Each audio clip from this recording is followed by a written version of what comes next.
Greetings, this is James Gilliland with As You Wish Talk Radio, broadcasting live from the East City Ranch. It's good to be back on the air. As most of you know, I've been gone. I did a lecture in Sindoni, Arizona, sponsored by Yield Alien Shop.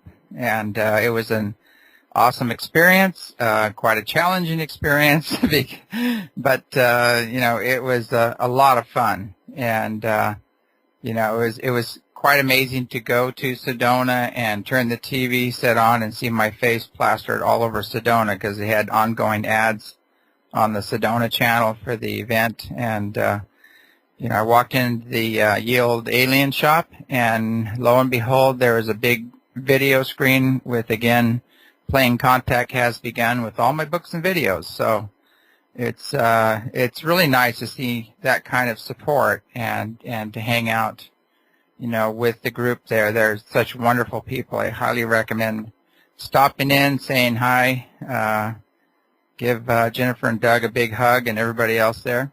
It's quite an event. Met a lot of new people and had some amazing experiences, some of which were the Skywatch afterwards, where we saw all kinds of UFOs, and the lot where we were was full of orbs.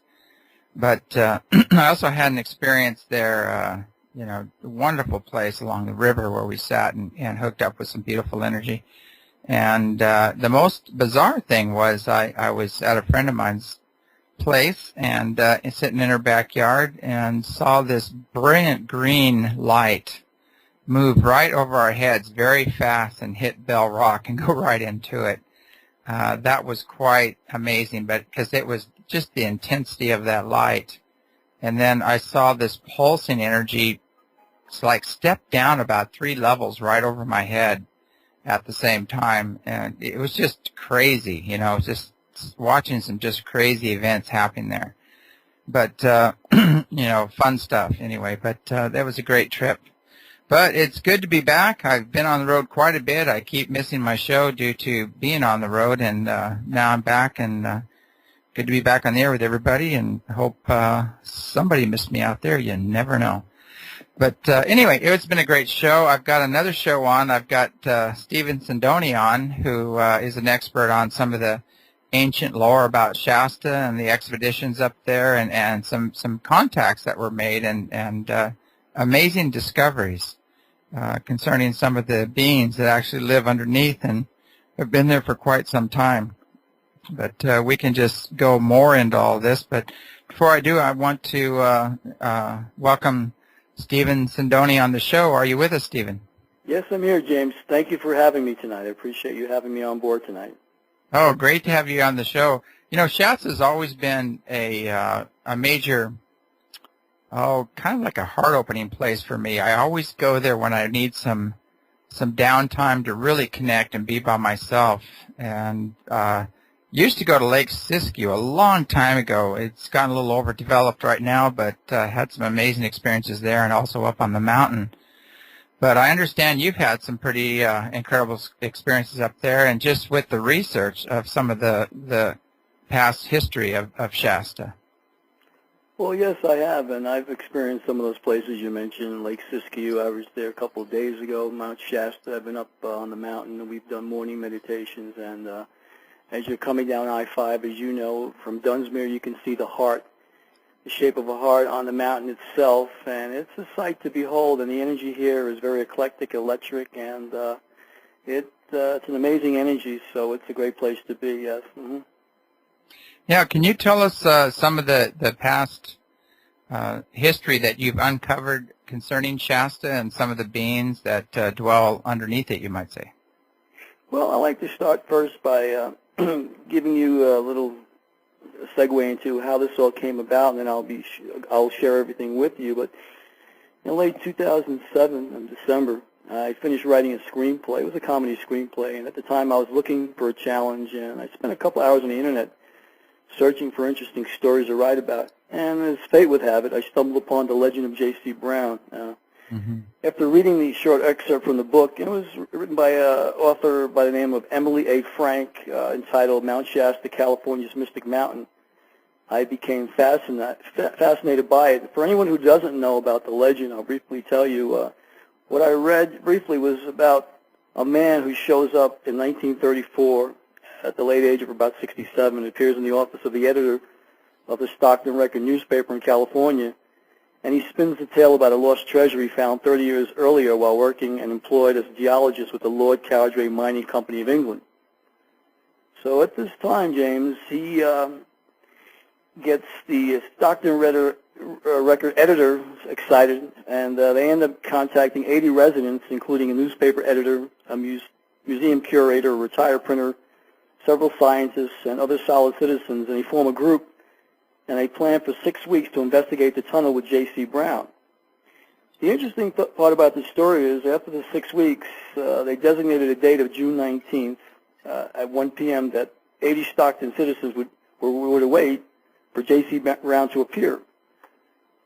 Well, at 1 o'clock on June 19th, J.C. Brown never appeared. So the people waited overnight. They had an overnight vigil, and they called the police in the morning. The Stockton police were called in, did their investigation, but no trace of the man was found. He just completely disappeared. But the 80 people, James, who waited in vain for him that June day, they believed the authenticity of his story, and they believed in the existence of a vast tunnel in Mount Shasta filled with golden artifacts. So that's really the gist of what I initially read, and I became, as I said, fascinated by this little piece of information. Mm-hmm.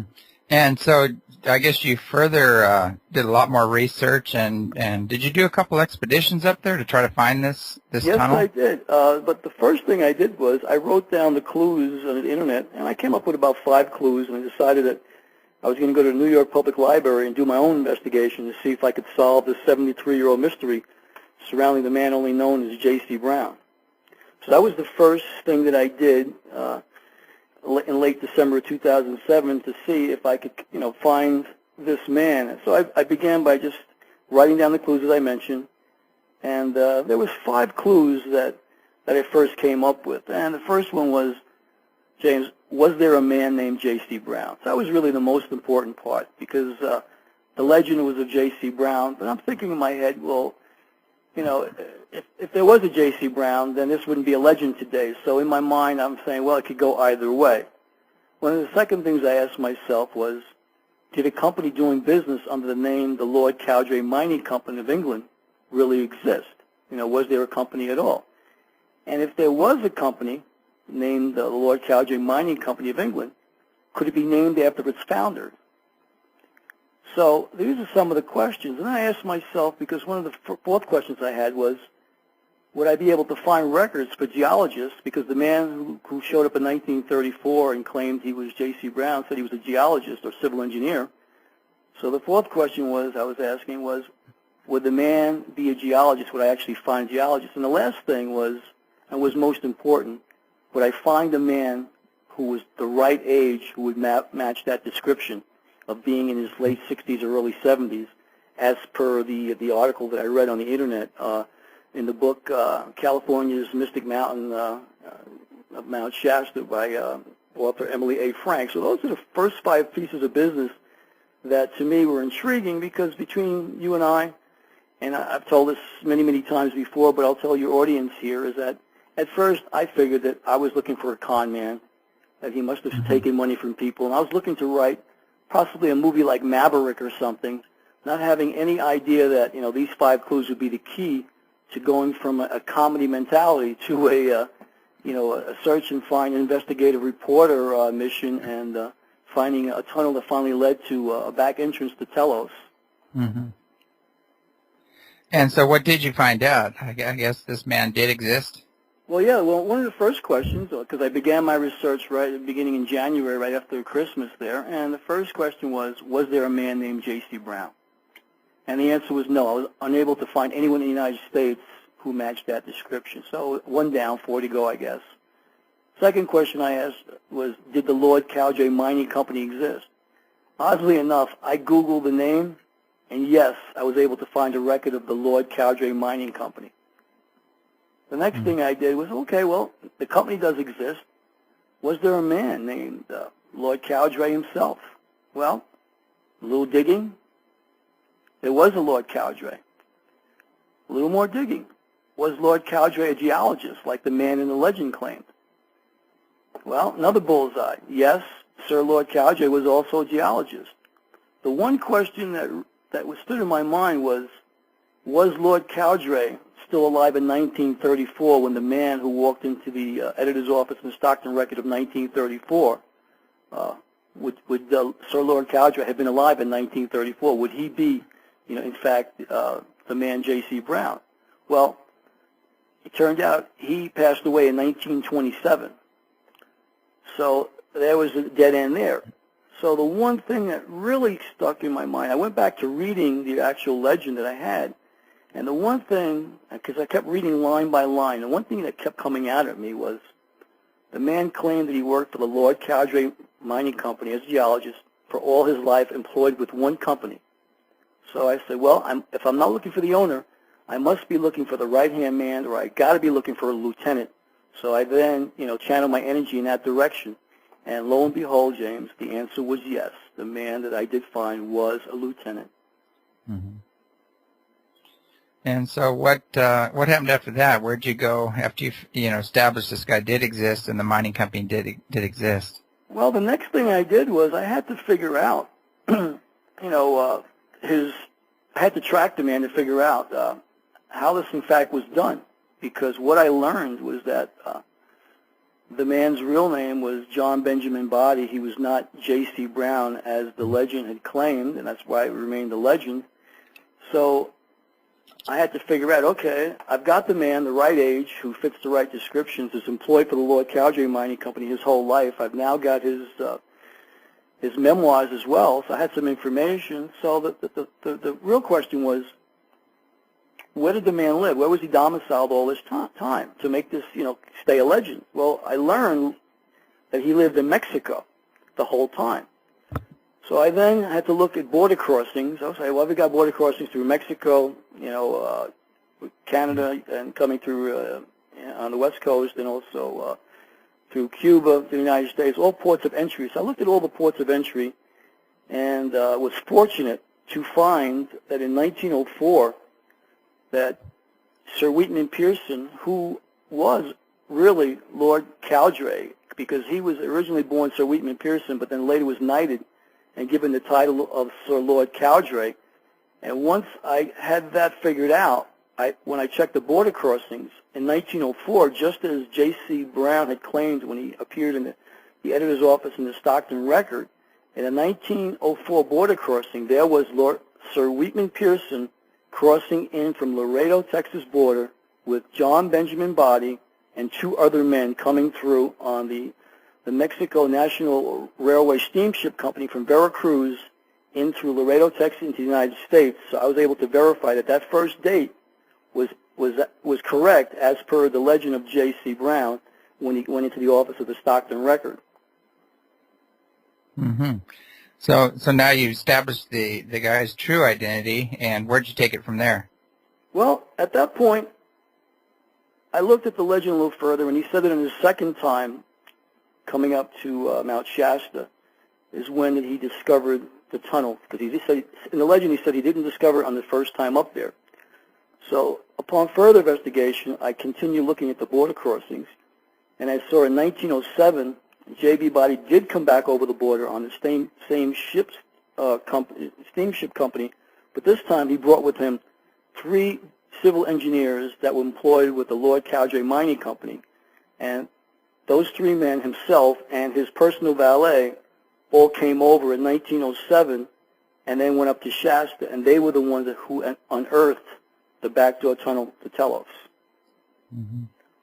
And now, how did they find this backdoor tunnel? Well, this is what I was wrestling with, because after looking at all the border crossings, because I was able to determine that on the first crossing, J.B. Body went in with his boss, Sir Wheatman Pearson, W.E. Sayer, and Robert Adams. And then once determining that on the second time in, as per the legend, he went in with 3 engineers, which I mentioned, C.M. Yeomans, John McLaughlin, Fred Kleisner, and his personal valet, John Bill Martin. One thing that I saw next was that on the next border crossing in 1910, J.B. Body lied about ever being in the United States. So here I noticed that, there is definitely, a red flag there. So I had to ask myself at that point, how how did he come in? Why did he come in through Laredo? And how did they travel up to Mount Shasta? And what was the purpose and reason for coming up to Shasta? Because these men did not live in the United States, and they weren't prospecting in the area. So I started to think this must have happened by accident, and I started to research the area up around Mount Shasta. And at that point, I was led to something on the internet regarding the Shasta Springs Resort. Now, the Shasta Springs Resort in the early 1900s was known for the greatest water in the world, the Dunsmuir water, and people would come from all over the world to Mount Shasta. It was one of the elite places to go to in the world for the richest people in the world, and they would come up there and spend their time, and they would drink the mineral water, they would walk the grounds, and they would, partake in the freshness of the area, because this was supposed to be, sacred water, so to speak. So when I was able to determine that they came up there to enjoy themselves, I found a map that showed me the property, and I found an area that I believe that they were walking either near the grounds or on the grounds, where they came across this unusual basalt rock formation, and decided that at a later date they would come back to dig it out.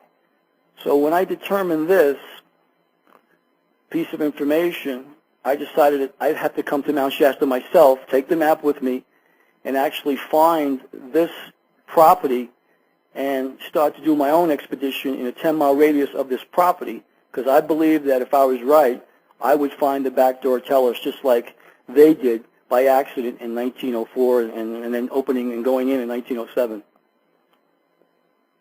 Mm-hmm. So as far as did you have other people on this expedition with you, or did you do it solo? Well, I did it with one other person. His name is Eric Fidman, and he's my guy up here in Shasta. And when I first got up here, which is interesting, I went to the college to start doing some research, and I met Eric Fidman in the process. I told him what I was doing. Next thing you know, I'm lecturing at the college here in Shasta, the COS College, and started doing a lecture in town. And at that point, I had told the audience that I believe that I'm going to find this back door, but now that I'm here, I'm going to tell you the first part of legend, but now here's what I've discovered on paper, but I'm going to go out and look for it. So a couple days later, Eric and I, we started going out and exploring certain areas. But there was one piece of information that I held back at that point. I had, in November, and you probably know Renee from L.A., and a good friend of mine. I was out with Renee last year in November, December. Mm-hmm. And while I was there, someone had sent me an email regarding an unusual basalt rock formation that a father and his daughter had come across while hiking in Dunsmuir. And on my website, there's a picture of it. And this unusual rock formation struck my interest because in the body of this email that I was sent, the man who went by the name of Brad claimed that while he and his daughter were taking photos of this unusual rock formation, a man appeared out of nowhere, a very tall man in a robe, speaking in a slight British accent, and told them that they had stumbled upon the back entrance of Telos and would they like to come in. Mm-hmm. So the father and daughter said, "Where did you come from?" to the man. He says, "Well, I came through this door." He points to the rock, and he said, "Would you like to come in?" And they said, "Well, we don't want to come in." He says, "Well, then I'd like to swear you both to secrecy." Well, you know how it is when you tell someone, can you keep a secret? They never do. Mm-hmm. So he put his story on the internet, and someone sent me this photo with this story. So when I came here, and Eric and I were doing expeditions, Eric and I told Eric about the story later on. I said, "Well, I'm going to go to Dunsmuir and see if I can find a resident of Dunsmuir who is an old-timer of the town, and see if I can connect the dots and see who this man Brad is."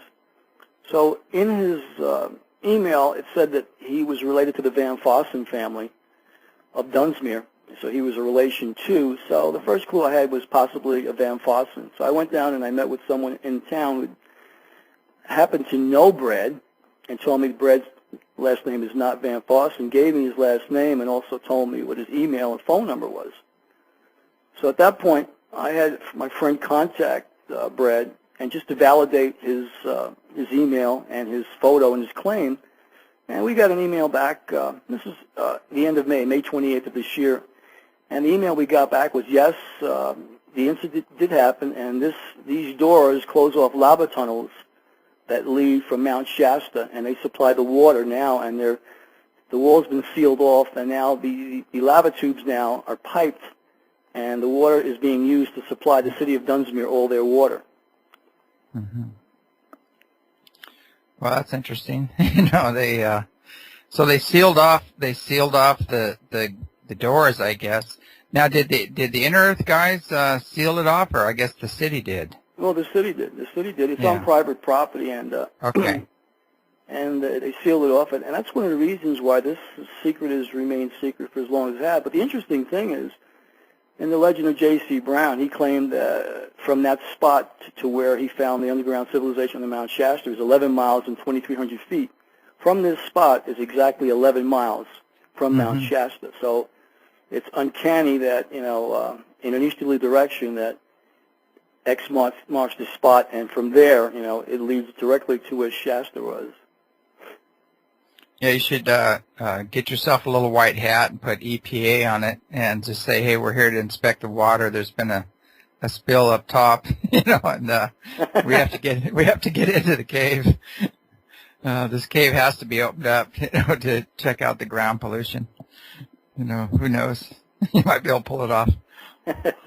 Well, stranger things have happened, but the interesting thing is, upon realizing this, I'd gone back on the second time to go back up there, and someone went and took Foam-A-Seal and sealed off the left door, because the right door is used for the water company to go in there and, if something happens to the water, to fix the piping or to do whatever maintenance that they have. But the left door was interesting enough. They put another lock on it, and they sealed it tight with Foam-A-Seal, so that way somebody couldn't go in there. So I found that kind of interesting, the before photo and the after photo.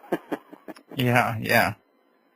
It's like, whoops, I dropped a piece of dynamite. Yeah, exactly. But, it's bad. It's funny how, sometimes people will be sitting on a gold mine of knowledge or other information they could be accessing, and they always settle for some lesser, program going on and seal it off and keep it away from the rest of humanity.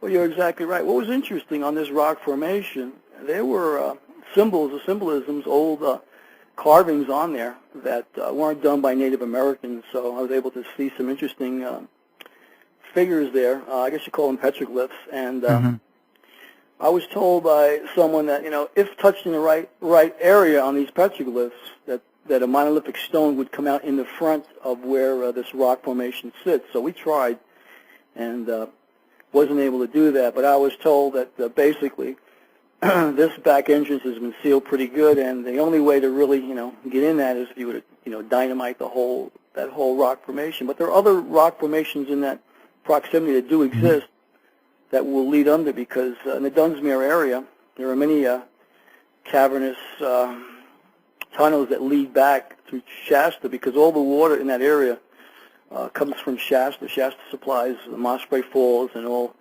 the waters that come down from the mountains. So there probably could be, 50 tunnels. But what I've noticed while going tunnel hunting, I'll call it, or tunnel expeditions, a lot of these tunnels that I found have now been tied off with railroad bars, so you can't get in there. And it was interesting. Two of the people I brought out with me in another tunnel said to me, "Well, Stephen, this wasn't here before you got here in April. They just did this." So it was interesting. I said, well, they must have known I was coming. But in the process of that, I've had a couple people that try to take me on wild goose chases. I guess, So I wouldn't have made this phone call today, but I was smart enough to follow spirit and, not be guided off into, I guess, Alice in Wonderland's, hole. Yeah, it gets kind of crazy when you start mentioning gold or artifacts or anything of any, major value. It seems like, you get all kinds of nutcases involved and people of, let's say, less than integrous nature. Well, that's exactly right. So at this point, I'm very guarded in who I speak with, and I vibrate to a high vibration to begin with, so, like minds unite. So I can pretty much deal with dense energy and know exactly where it comes from and be able to, move away from it as quickly as possible, because I realize that, I'm going to elevate my spirit, and what I'm a seeker of is the truth. And sometimes the truth can get us in trouble because there are people that, as you well know, that have had it their way for 2,000 years or more and do not want the truth to be told, because if the truth is told, then they'll lose control of what they've had for so many thousands of years. Yeah, that does seem to be a reoccurring theme, and especially in the field of ufology, I've never seen anything like it. They eat their young in that field, and it's so infiltrated. Even Art Bell said that, but it's so infiltrated right now with people of a dubious nature, or people that want to keep, the back industry, the war industry going, all the back engineering going, and things like that. That it just seems to be a military takeover. And you look at a lot of the people on the boards now or on radio shows and things, and, they're ex-military or ex-Navy, and they're the ones that actually fund the Black Project. So to things like BBS Radio and other avenues, there's just a few vestiges of truth out there that are still, asking the hard questions and delivering the information and really getting the truth out concerning these I guess, what would you call those? You would not call them extraterrestrials, maybe intraterrestrials, or I don't know. Our brothers and sisters. Yeah, I was thinking that's much easier. Well, yeah, keep it simple. I mean, because through the course of my investigations, there are possibilities, there are probabilities, and then there are certainties. I like to talk about some certainties. And the certainty is this: on this planet, for over 300 million years, man has been on this planet. We've had civilizations crop up, and we've had civilizations crumble. We have dinosaurs have existed, and man has existed at the same time. Dinosaurs have died out, and man has continued to exist. And I will cite something here. In California, in 1866, there was a skull. It was found. It was called the Calaveras skull. And some of you, I'll tell you where to look afterwards where you can find this information. Michael Cremo also talks about it as well.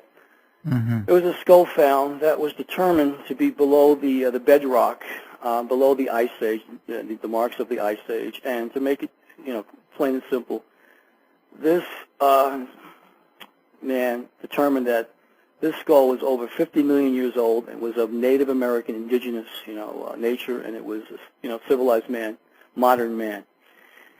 He was debunked. He had 8 other Harvard professors from the Geological Survey of California and Harvard as well, on the East Coast, claimed that his findings were correct. They agreed that this was the oldest known skull that was found in North America. 2 years later, he was discredited, and they tried to make a laughing stock of him, yet, his professors said that, everything was on point, and his wife and his daughter mysteriously died. Another thing I like to cite was in 1951. And Renee, who you know very well, brought to my attention a book. It was by Vine Deloria Jr. called Red Earth, White Lies. And in this book, Dr. Lee, a Canadian person who worked for the museum in Ontario, unearthed a find that was he dated it from anywhere from 30,000 to 100,000 years old, which was, there were 4 groups of people that he found. He found the Salish, the Sioux, the Algonquin, and what he called the bearded white man. And this was about 40 or 100,000 years ago. They were up in northern Ontario before the Ice Age, and at the end of the Ice Age, they came down to North America. The Salish came to the West Coast. The Sioux came to the Plains States, and the Algonquin came to the East Coast. And the bearded white man went up to Scandinavia and worked their way to Western Europe.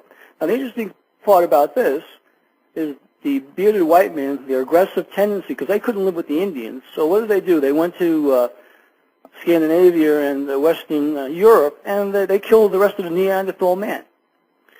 So it's interesting to see that the reason why there's no missing link is because we did not evolve from an ape.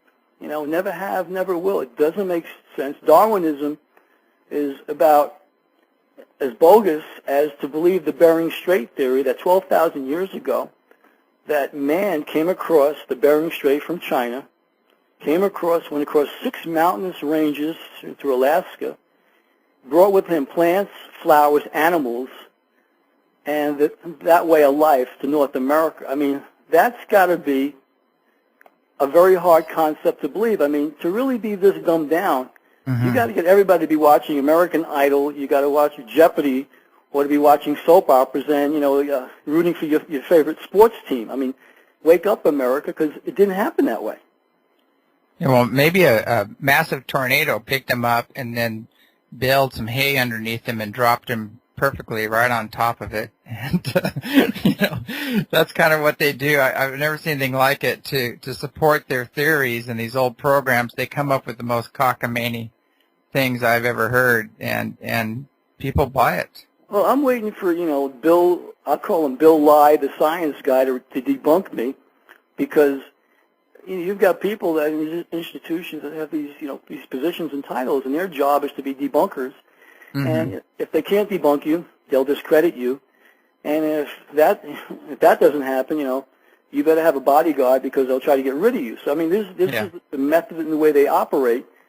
And so I'm aware of what they're doing. But the thing is, people need to wake up to the facts, because when you go to a library, the reason why they call it a library, James, because L-I-E, it's a library. Yeah, definitely. I have no argument there.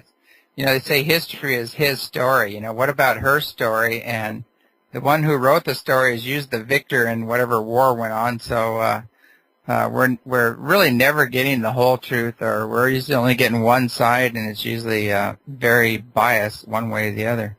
Well, that's exactly right. I mean, just to know that, civilizations have come and gone. I mean, I could cite one thing very interesting. You can look up in the skies, or you do astronomy. You've got an asteroid belt. Looks like a planet that was disintegrated. I've got news for you. It was. Yep. Yeah, it was. And there's a lot of ancient history that's written about that they don't want to talk about. Exactly. If you go back to the Vedic history, if you follow Vedic history, you see the story is right there. It's in plain sight, but they won't recognize that. And one of the things the British have done through the years, through their barbarization, colonization, and Christianization, is try to hide the truth for the evolution of this planet. And it's about time that we slap them on the wrist and say, you know what, we're not taking it anymore. We are not ruled by you anymore, and it's time that we're all going to wake up. Yeah, and I know I'm familiar with Michael Cremo's work, which is amazing, where they're finding diodes and ornate jewelry and things 50 million years old. It's just unbelievable. So, I don't think some Neanderthal guy all of a sudden had a vision and decided to create a spark plug or, fashion a very ornate piece of jewelry. It just doesn't add up. No, if it walks like a duck and it quacks like a duck, James, it's probably a duck. Yeah. Yeah, we have that same problem here. It's so funny watching people try to invalidate what's happening here. And you see this big ship come in, it powers up, throws off all this wonderful violet or purple energy, just gets massive, makes a nice turn and takes off. And, we have these people that just saw that and they go, oh, no, it was a satellite. That was an iridium flare, or that was, and we go, it dropped down on us, powered up, and made a turn, made a right angle turn and split, Yeah, well, the problem was, James, it's not like, like with the movie The Gods Are Crazy, it wasn't like the Coke bottle almost hit him on the head. See, if it almost hit him on the head, then they would say, oh, well, you know what? It's got to be true. It just hit me on the head. So, speaking of your ranch there, and because I was there last year, as you remember, and I've been privy to seeing things that I cannot explain. And when asked about it, and when I share with people, and I tell them, seeing is believing. I've seen some things in your ranch that, now that you brought it up, I'll go public, what I've seen that defy conventional logic. It doesn't look like anything that our government has at this time that I've seen flying, over your property. So it's my belief that there's a portal over your property that allows everyone there to see ships power up and see some amazing things, to see orbs, and all the other things that have been cited and testified from people who, have no reason to come up to your ranch to say that, this is true if it didn't happen, because, if you see something, you say something, and, you stand behind it. And I don't think, it takes a lot of energy to lie on a regular basis and remember that lie. And I've met many people since I've been on your ranch last year, all over the country, that have told me they've seen the similar things that I've seen. So every one of us, have the same experiences on your ranch. And I would encourage anyone listening to this broadcast today, if they really want to understand the past, to know where they are in the present, to see where the future is going, that they come up to your ranch and actually see that we are not alone, we're all connected, and everything, James, that happens on this planet, you and I, whatever we say, we put out there in the ethers, we affect not only this planet, but every planet in the universe, and there are people that are waiting for us to evolve, to take us to the next level. And as a result of this, there are other people, the controllers, that don't want this to happen, because they know that if we were to wake up now, then the world as they know it will perish. Yeah, goodbye enslavement through dependency, and on all the other programs they have running.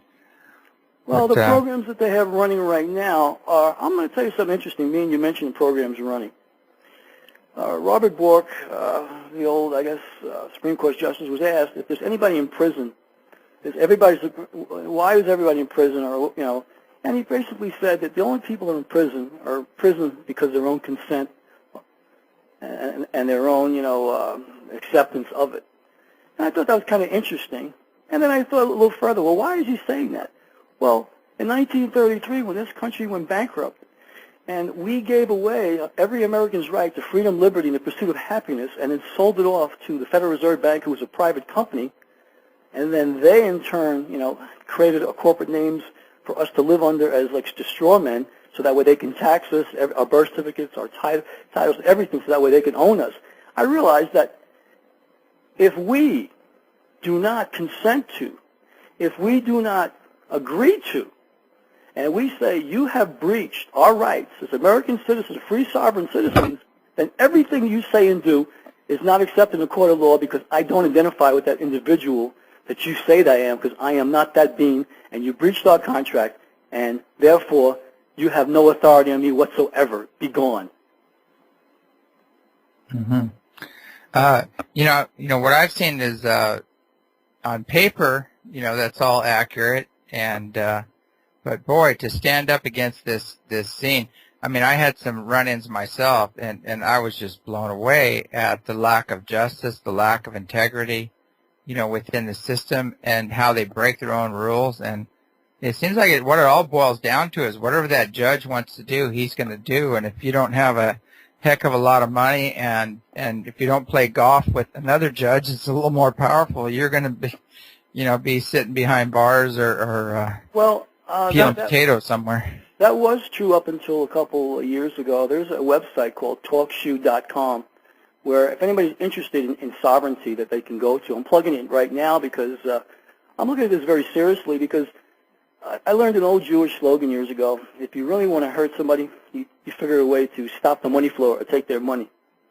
So in order to change this system that we have now, you've got to break the bank. It's like going to the casinos. You'll never win at the casinos because they hold the money, they hold the cards.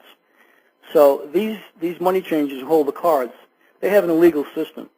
And I challenge anyone here who wants to change this to go to TalkShoe.com and learn for themselves. And in the next couple of months, I'll be putting together some videos where they can go to, and we'll cite cases and we'll show why you are more powerful than they, because they have no power because of what happened in 1933. Because, James, I've never met a person who's ever went to their court who's won. You get their lawyers, you play their game, and then they say to you, you have to accept this sentence. You have to plea bargain. Wait a minute. If the deck is fairly unstacked against you when you come in, just the fact that you have to go into court, you cannot win. And there's a lot of things, as I said, I'll go into later on, and I'll leave my email address for people to understand this, because I'm taking this to another direction, because as a result of me finding out the legend of J.C. Brown, I've had a lot of things happen to me personally because of my belief in, the truth. And as a result, I've learned that, in order to know where you're going, you have to understand the path and actually see who's controlling the process. Now that I know who's controlling the process, I can now take them out of the process with the help of others who want to listen, because the mind's like a parachute, James. You can only learn if you listen. Right now I'm going to tell everybody in your audience right now, if you haven't seen The Matrix, go see The Matrix after my statement. Mm-hmm. Neo is offered by Morpheus either a red or a blue pill. And he tells him, if you take the blue pill, you'll wake up tomorrow morning and nothing will change, your life will be normal. But if you take the red pill, your life will change forever. Well, most of your listeners here listening today have taken the red pill because they realize that they know they've been asleep. It's time that they wake up. And there are people listening here tonight knowing that I am right. Because we're not in Kansas anymore. Mm-hmm. This situation in 2 years, when this shift takes place, or whatever's going to happen, there's a saying I have, some will, some won't, so what next? Well, the so what next, I like to change and say that if we all now raise our consciousness and go into the love vibration in our hearts and listen from our heart to go to our head, our mind chakra, you'll get the information. The information will come, and you'll realize that you always had the information. You came in here knowing, and all you have to do is follow your intuition. Listen to go inside, listen to the heart. Forget about the outside world. Forget about the chatter. Go to the heart of the matter, and you realize that you're going to vibrate to people who have the answers. And what I'm telling everyone here today is, yes, we both know there are things out there in the sky that we can't explain. There are people right now sitting there on the field there that I'll say hello to right now, and some I might know, and they know that in a couple of minutes when this interview is over, they will see something amazing tonight. And my heart goes out with them because I know that we are not alone, and that there are people that are trying to stop this information. And I'm glad that there's a place like BBS. I'm glad there's a place like your ranch. And I'm glad there are people like yourself that have the courage, because it takes courage to stand up, to do what you do, or to speak out for that matter. But what they're going to come to realize is there's more of us than there is of them. That is the bottom line. Where are we at? 7.5 billion people. What is that? Up against 13 families. Exactly. So. Well, the way I look at it, I saw a man get elected in 2008, Obama, and he had 1 million people, 2 million people supposedly march on Washington. And I thought about it. We have 7 billion people on the planet. My goal is to have 100 billion women and men march on all state governments and take back their rightful free sovereignty. That's the kind of, and I call that a soft parade, because I believe in peaceful demonstration, because presentation without demonstration is only conversation. So I would lead that procession, because the problem in this country right now, you have people that are Pollyannas, they don't want to die for a cause. I would die for the cause to take back the country that I love. Mm-hmm. I know there's probably a lot of military people will agree with you, and it seems like, that group is pretty much split as far as, they swore an oath to defend the Constitution, and I'm seeing a major uprising, you might say, even within police departments and the military and everybody, and they're forming groups and saying, we are not going to turn on the American people. We are not going to enforce these illegal plans and these Illuminati programs. And, I'm seeing a major uprising right now, and it does seem like people are waking up. And some of the statistics on these flu shots, they said up to 90% of the people are saying we are not going to get that shot, and this whole thing is contrived. And they know that these viruses are actually man-made and released, and there's people making a hell of a lot of money on these programs. And like we said before, just follow the money. So, but I've seen, they said well over 60% of the nurses said they will not get the shot, and some said they will not even administer it. Well, one of the interesting things, I just did a YouTube video called Swine Flu Reveal the other day. It's on my YouTube site, which when you give it a chance when we're done, I'll mention it. But basically, Baxter International is a company that was given the contract to make this deadly poison, I'll call it. And luckily in Czechoslovakia, they tested it on hamsters, and it killed the animals. And then they said, wait a minute, you gave us this bad batch. But all the batch was tainted. So knowingly, this company had shipped out, all this swine flu, injections for people to start killing them all over the planet. So, I mean, this is orchestrated by a devious bunch. Yeah, I think that's called murder, isn't it? I would think so, yeah. Knowing, premeditated, knowing this is going to happen, that seems, to me to fit in the premeditated murder category, and maybe something ought to be done about that. Well, I agree, and something is going to be done because there are people like myself and you who are bringing it out there, and I will say to people, you know what, challenge everything that I say. Please do, because maybe you'll see that there are a lot of truths out there that you, because life is good all the time, so to speak, don't want to open your eyes to what's around you because it's really happening. And though it may not be happening to you, but when it does, at that point it'll be too late because you'll have already been sucked into the vortex of being a contented cow. See, I, on the other hand, was taken out of the box. I was taken out of the paradigm, so I was forced to think. And being forced to think was a good thing because it allowed me to learn what's really, really going on. So I'm thankful that I don't follow my favorite sports team. I'm thankful that I don't watch American Idol. I'm thankful that I don't buy into the morning, noon, and the 6 o'clock news to buy into the rhetoric and the censorship. Yeah, it's getting kind of crazy. Something just happened here, which I thought was amazing, but actually Fox News came out and brought a crew and filmed some amazing ships. But what was interesting is we gave them just undeniable footage of the door opening here on Mount Adams. All these energies coming out of it. We had massive ships coming in, powering up, 3 in a row, 3 all together in a row, triangles.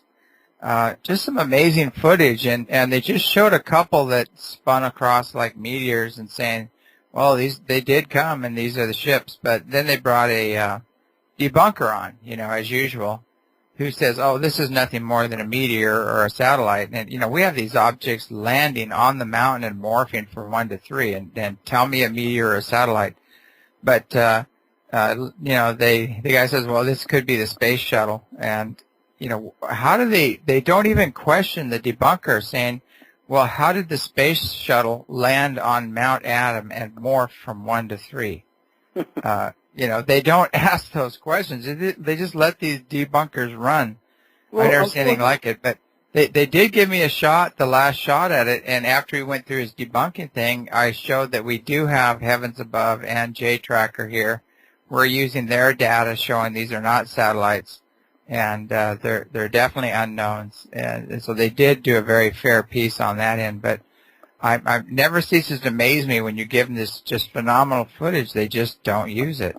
Well, when you understand that only 6 companies own all the TV, radio, newspapers, and internet sites around the world, it's pretty easy to understand that censorship is a piece of cake for these individuals. Oh, yeah. And if they were serious about getting to the truth, I mean, they were just handed it. It was put right in their hand. Look, here's the undeniable evidence that these things are UFOs. They're unidentified flying objects. We don't have things that can do that. Well, give me some other reason. And I'm sure this is just the tip of the iceberg because every day they're probably handed, cures for cancer. They're handed fuelless energy technologies. They're handed all kinds of stories which they don't really do justice. Well, there is a cure for cancer out there. There are a cure for many, many diseases, but pharmaceutical companies make a lot of money because, they pay all these politicians money. They have lobbyists there handing them things and feeding them, like as if they're giving them candy. So, they're going to have it their way because, part of the word control is con. You have to be conned. And if you're conned, then you become a troll. Then, you walk around, like a zombie. So, if they can't con you, then they can't control you. So that's the big thing, because if you think about it, all religions, are based on the golden rule. And they all are based on probably a 10,500-year timeline. And this is what they want. When you show UFOs or civilizations that have been here for millions of years, that do have a spiritual, essence in nature, because they came here in a spiritual form. The first form of communication was telepathic. Mm-hmm. The second form became symbolism, and the third form was verbal. And I believe when it came to the third form of verbal, it was pretty much the fall of man, because now you went from a spiritual being to a being that was more carnal, and you were more in a human nature. But so pretty much we de-evolved, is my opinion.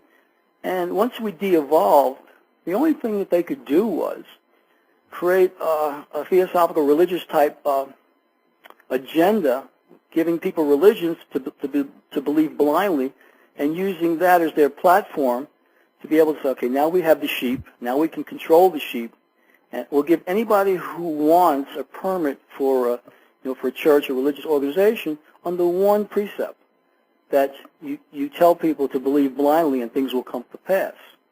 Mm-hmm. So if what people are seeing above your sky tonight shows that there is an intelligent life, there's an intelligent life for over 10,500 years, that supreme energy or that force or that entity that's out there is our brother, might hold the key to, the universe. And this is their problem, and that's why they'd rather shoot them down than to have them to coexist with them, because then they would have to share the power or give up the power, or we would not follow along like sheep any longer. Yeah, exactly. What would happen if a group came and landed here and they said, hey, we transcended all disease and here's the keys. Or, or if they landed again and said, hey, guess what? We've got fuelless energy, anti-gravity, and we have counter-gravity, so you can go several thousand miles an hour without fuel and without tires, and you can build a ship here that's pretty simple, but it's going to last forever. There's no planned obsolescence, And, so basically you'd have the pharmaceutical companies saying, let's kill these guys, You'd have the oil industry saying, let's get rid of these guys, And, what if their message was all about, universal peace and brother-sisterly love and time to clean up our consciousness and environment and move to the next level? Then the war industry would say, wait a second, these guys have got to go. These guys are bad for business, so peace is very bad for business. Well, one of the things that I've noticed, James, is that the world can only continue in the form that it's in if you allow people to continue to create conflict. Because there always has to be a conflict in this country to have our sons and daughters go to war. And that's why that's why they can have a national emergency. That's why they can say we're going to invoke this executive order, because they need to have a conflict. And without a conflict, then the capital society can't exist, and they can't control interest rates up or down, mortgages, and so on and so forth, because they have to create the illusion that there's something bad happening all over the world. Yeah, and it's coming after us. Right. Now, if you and I went to Europe, we would be considered the ugly American, yet we're not the one going over there and creating all these wars. We're not the one trained by other countries coming here to our bases to learn terrorist tactics, then being sent back there to be the bad guys and appear that they are, Muslim, or appear that they're whatever. They're not who people think that they are, and people here need to wake up, because there are things that happen on our own soil that defy logic, that happened in the last 10 years, and you know what I'm talking about. Oh, yeah. That do not make sense. And I tell anyone, I had someone say to me the other day about, 9/11, whatever, oh, you're a conspiracy theorist. And I was talking to Renee, matter of fact, about this, and she says, when you wanted to grow up, what did you want to be? I said, I was either an architect, a doctor, or the president. I said, but I didn't, say I aspired to be a conspiracy theorist. I said, but the day I went to school, James, and I was 10 years old, and the teacher said at 2 o'clock in the afternoon, by the way, President Kennedy's just been shot. And I go home crying because I was affected by it. My grandfather says, not the way you think it is. And later on to find out that, you know what, my grandfather, other Americans were right, that we had a president taken out in broad daylight, in an executive action, and nobody did a damn thing about it. Yep, yeah. It seems to be a common occurrence, but I really do believe that a lot of this stuff is all coming to the surface, and it will be exposed in the days to come, and hopefully people will find some backbone. Unfortunately, we're out of time. This is a whole new subject we can get into. I agree 100% with this 911 thing, there is no way those buildings could have come down the way they said they did. It's if you talk to any architect, they'll tell you that that's just impossible. That story holds no water whatsoever. And finding thermite and all these other the evidence there that the firemen even saying that the building was pulled, all of them, and then you got Building 7, that nothing hit it. Why did it go down? And they actually claimed it went down before it went down, so they got busted on there. Their scenario was they jumped the gun on the scenario, but anyway, unfortunately, we are out of time. We could probably go into this on some other show. I'll just have to get a hold of you and bring you back on the air. Well, thanks so much for coming on the show, and unfortunately, we're going to have to sign up. So this is James Gilliland with As You Wish Talk Radio, signing off. Have a great evening, and spend some time outside and watch the skies, because there's a lot going on up there that some people don't want you to know about. Anyway, have a great evening. Good night.